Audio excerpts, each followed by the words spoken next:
Hi folks, I'm the Bald Guy, and these are Bald Guy Basics.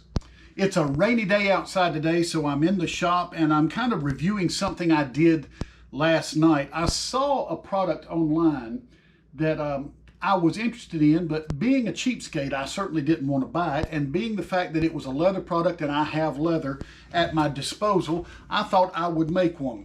A few weeks ago, a couple of months ago, I bought an Adler high quality. This is a short axe. I think they call this a backpacker's axe. I forget which one it is. But let me take my sheath off here. The thing I saw online is the leather collar to protect it from overstrikes. Now, this style of axe is actually protected pretty well because you have such a wide head here. It does protect, but I just like the looks of this. And I wondered, you know, these are $15, $20, $25 depending on where you get them. So I wondered if I could make myself one. And there's a number of applications for this. I also have a hatchet down in the building, and it's an old hatchet with you remember the hammers that had the kind of the rubber handle wrapping material on it? Well, this thing it stays out. It's exposed to the weather, and it's probably 30 or 40 years old. So my handle had cracked, so I did the same thing. I made a handle, an overwrap handle, and this is not pretty, but I just lashed it with paracord. So I want to show you, this is the leftover material that I used for my axe collar. And basically, all you need to do is, and it's not big enough, but I found out, I just wrapped it around the side here, and I found out how big of a piece I needed. And I actually cut it a little bit large. I keep a container here that I can drop some water into, and you drop this in. What the water does is it softens your leather, and it makes the leather formable so that when I put it in this configuration, you can actually clamp it if you want to. But I went ahead and wrapped it, and it hardens, and it will stay in that shape once you're done. So the only real tool you need is a leather punch. So when I was done, and well, where's my razor knife? Here it is. Here was my manner. I marked on a raw piece of leather what I needed. Used a hard edge here to cut my edges, and I'll just make a cut here.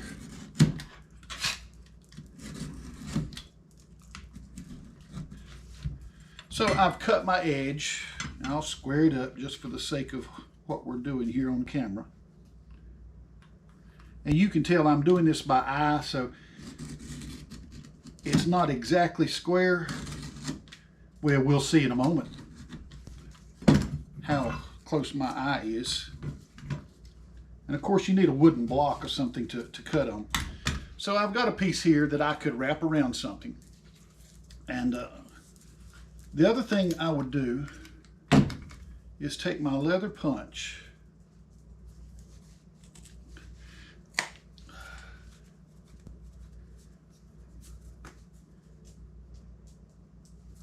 and punch a series of holes.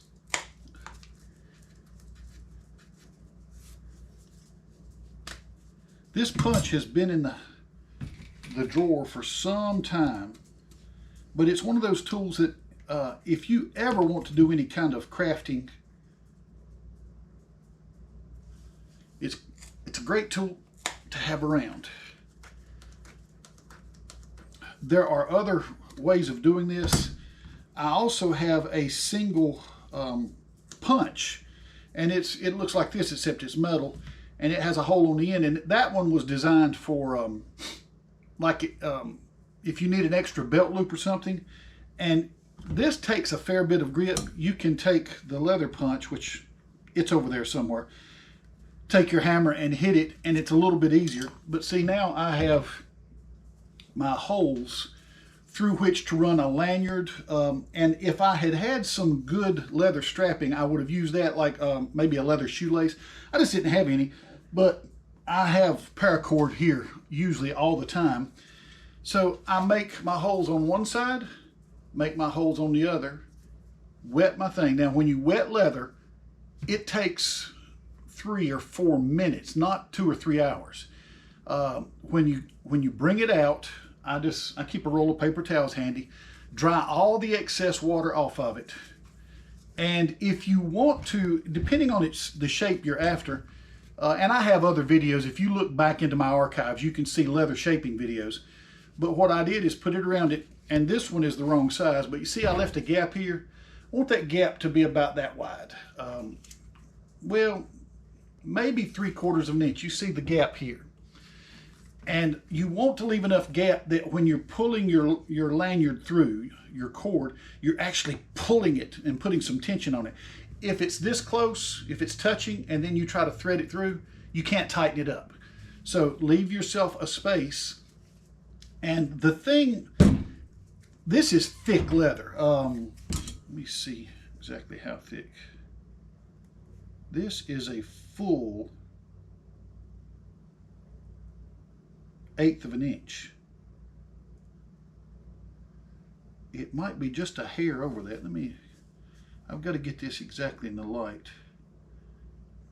It's 3/16. So it's almost 1/4 of an inch. Makes it hard to work. It's hard to fashion it. It's hard to punch the leather through.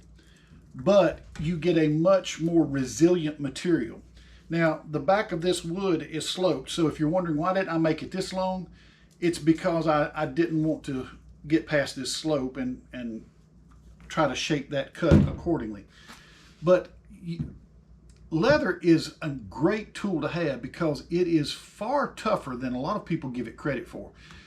When I rode motorcycles, you know why people wear leather jackets? Because if they happen to fall, leather will literally protect you where cloth will not. So it's a nice little thing to make on a rainy day. And like I say, I made 2 of these. This one took me,